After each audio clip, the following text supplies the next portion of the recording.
Hello everyone, welcome back to my channel. देखिए, हम कर रहे हैं एचएसएससी की तरफ से पूछे गए कंप्यूटर सेक्शन के जो पीवाईक्यूज़ हैं वो। इसका पीडीएफ नहीं है मेरे पास। अगर आपको पीवाईक्यू लेने हैं तो आप सर्च कर सकते हैं या ऑफिशियल वेबसाइट से ले सकते हैं। 2 वीडियो हो चुकी हैं, 40 क्वेश्चन, मतलब पर वीडियो 20 क्वेश्चन हमने कवर किए हैं। और ये मैंने लास्ट क्वेश्चन कराया था, एसक्यूएल में निम्न में से कौन सा लॉजिकल ऑपरेटर एक एसक्यूएल स्टेटमेंट के वेयर क्लोज के कई स्थितियों के अस्तित्व की अनुमति देता है। वेयर का मतलब कि कोई चीज़ कहाँ पे है। ये एसक्यूएल जो हमारी लैंग्वेज है, स्ट्रक्चर्ड क्वेरी लैंग्वेज, इसमें एंड जो लॉजिकल पार्ट है ये हमें वेयर क्लोज के कई सारी सिचुएशन के एग्जिस्टेंस के बारे में बताता है। तो ऑप्शन सी यहाँ पे ठीक रहेगा। स्टार्ट करते हैं आज का वीडियो। 41 नंबर क्वेश्चन है। मेमोरी से क्वेश्चन पूछे जाएंगे, नेटवर्किंग से क्वेश्चन पूछे जाएंगे, आपके साइबर जो है हमारे साइबर सिक्योरिटी उससे क्वेश्चन पूछे जाएंगे, जनरेशन से क्वेश्चन आ सकते हैं। और मेमोरी तो बहुत ही बड़ा पार्ट, मतलब कंप्यूटर का अगर मैं सबसे इम्पोर्टेंट चैप्टर बोलूँ तो वो मेमोरी ही होता है वनडे एग्ज़ाम के लिए।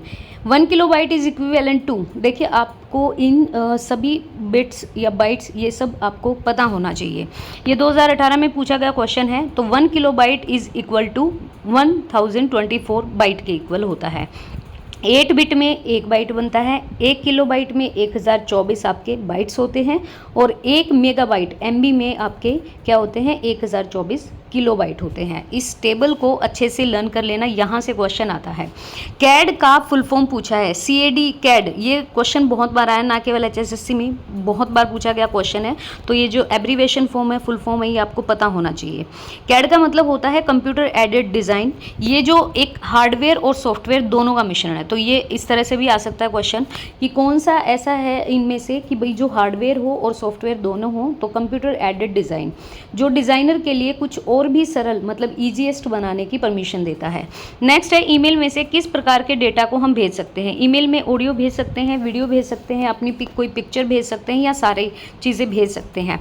तो देखिए, जो ईमेल की फुल फॉर्म होती है वो होती है इलेक्ट्रॉनिक मेल, जिसे शॉर्ट फॉर्म में ईमेल बोला जाता है। इलेक्ट्रॉनिक्स का यूज़ हम लोगों के बीच जो हमारे मैसेजेस होते हैं उनका ट्रांसफरेशन के लिए यूज़ करते हैं, एक मीडियम है। ईमेल कंप्यूटर नेटवर्क पर ही चलता है। और आज मुख्य रूप से जो इंटरनेट है, आप ईमेल का यूज़ ऑडियो, वीडियो और पिक्चर के लिए आप यूज़ कर सकते हैं। कंप्यूटर टाइपिंग में किए गए काम को मिटाने के लिए, अगर आपने टाइपिंग में कोई भी टाइप किया है कुछ और उस काम को हटाना चाहते हो या किसी मोड से बाहर आना चाहते हो, तो उसके लिए कौन सी की का यूज़ करेंगे हम।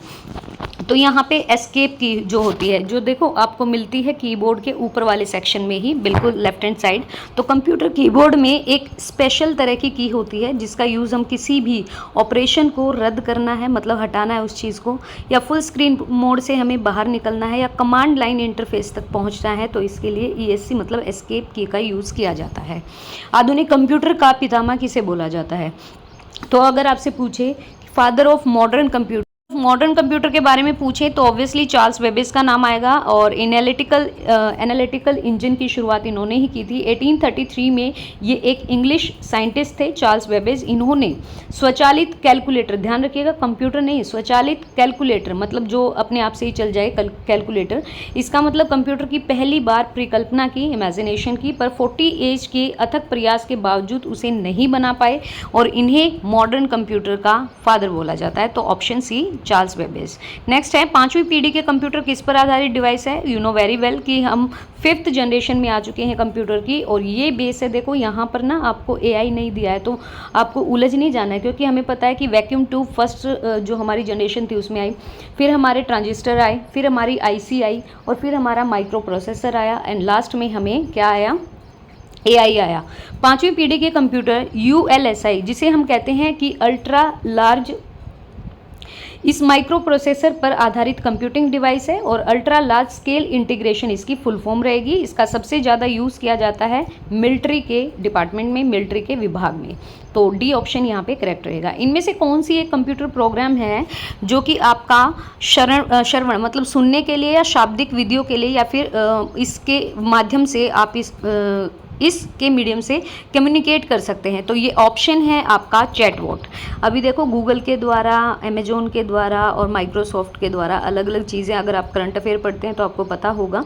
यहाँ पर चैटबॉट का मतलब है एक सॉफ्टवेयर है, एक कंप्यूटर का प्रोग्राम है जो कि टेक्स्ट या वॉइस इंटरकनेक्शन के माध्यम से, या तो आपने टेक्स्ट लिखा है या फिर वॉइस इंटरेक्शन के माध्यम से मानवीय जो मनुष्य होता है, ह्यूमन बीइंग है, उसके वार्तालाप का अनुकरण करता है। अनुकरण करने का मतलब आपको रिपीट करता है।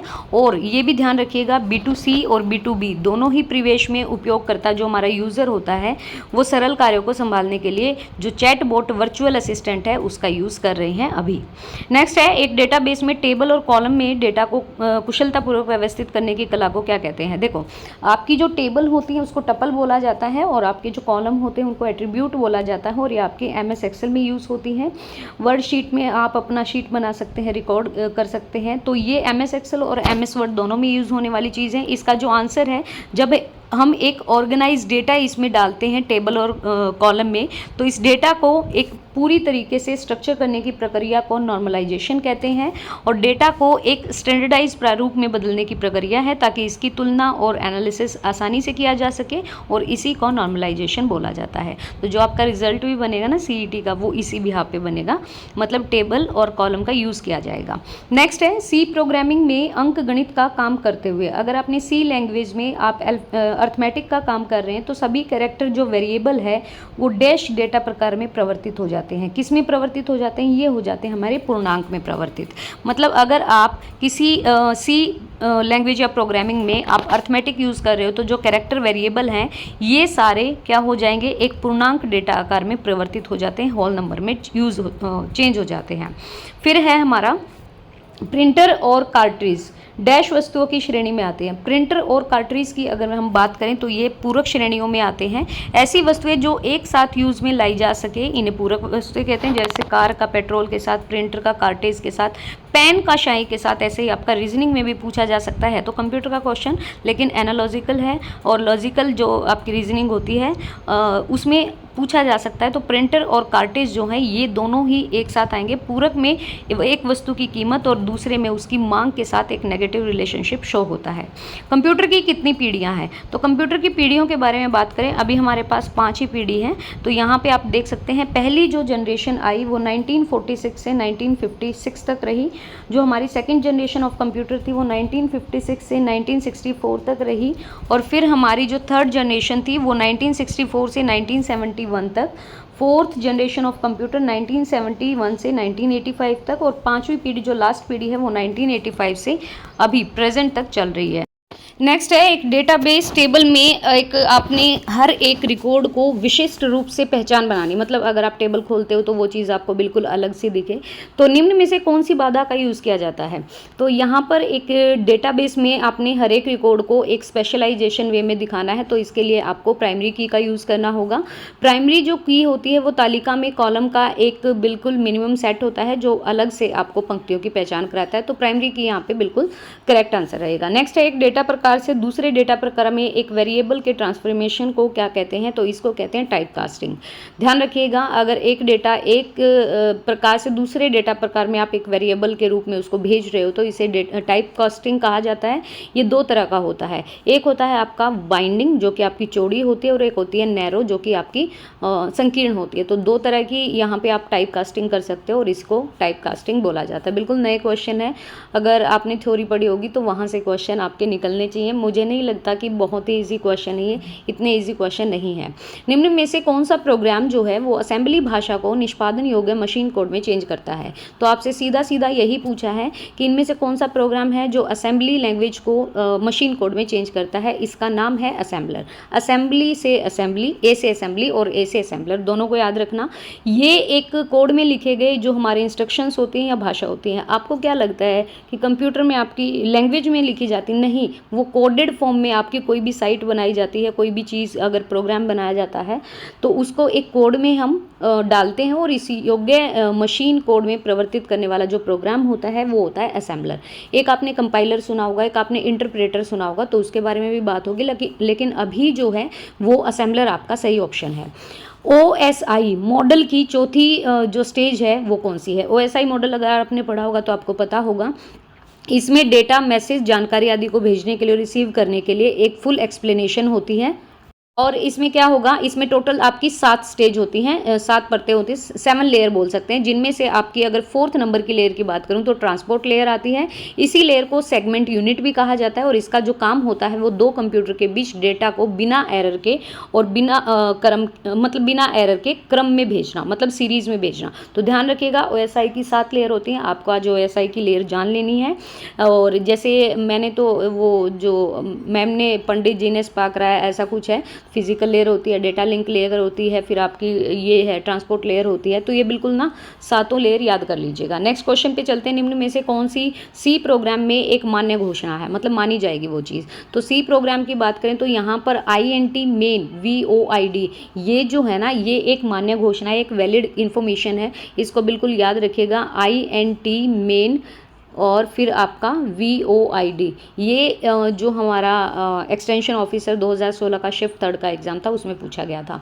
SQL स्कीमा में किसी मौजूद डेटाबेस को सेलेक्ट करने के लिए निम्न में से किस स्टेटमेंट का यूज़ करोगे। तो SQL जो लैंग्वेज है उसमें किसी डेटा को सेलेक्ट करना है तो आपको यूज़ स्टेटमेंट का यूज़ करना होगा। ऑप्शन नंबर ए बिल्कुल सही रहेगा, USE। देखो सेलेक्ट से ना स्टेटमेंट का यूज़ किया जाता है, तो आप सेलेक्ट से ये मत कर देना, USE यूज़ यहाँ पे सही रहेगा। संचार प्रक्रिया में संदेश भेजने वाला व्यक्ति क्या कहलाता है। तो ये कहलाता है आपका संचारक।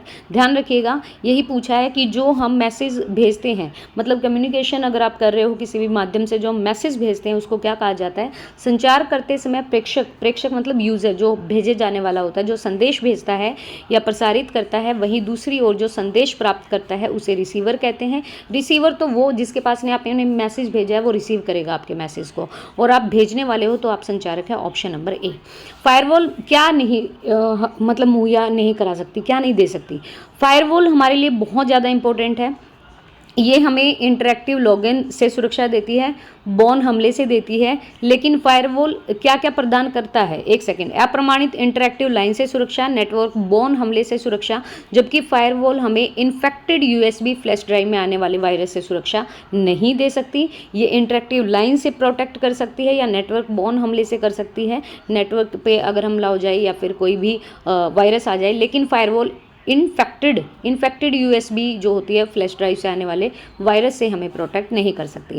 And the last question will be, computer network में DMZ पद का कहाँ पे यूज़ किया जाता है। जो हमारा DMZ है इसको हम क्या बोलते हैं, तो इसको बोलते हैं डीमिलिटराइज्ड जोन। इसको DMZ से हम प्रेजेंट करते हैं। इसका मीनिंग होता है यह एक भौतिक और तार्किक, एक फिजिकल और रीजनेबल सबनेट होता है जो लोकल एरिया नेटवर्क को अन्य अविश्वसनीय नेटवर्क से अलग करता है। मतलब लोकल लैन को एक अनट्रस्टेड नेटवर्क से अलग कर देता है। इसी को कहते हैं डीमिलिटराइज्ड जोन, जो DMZ का फुल फॉर्म है। और यही क्वेश्चन करेंगे हम, फिर करेंगे नेक्स्ट 20 क्वेश्चन। अगर वीडियो पसंद आ रहा है तो प्लीज़ शेयर करिएगा, प्लीज़ वीडियो को लाइक कीजिएगा एंड चैनल को सब्सक्राइब कीजिएगा। Thank you.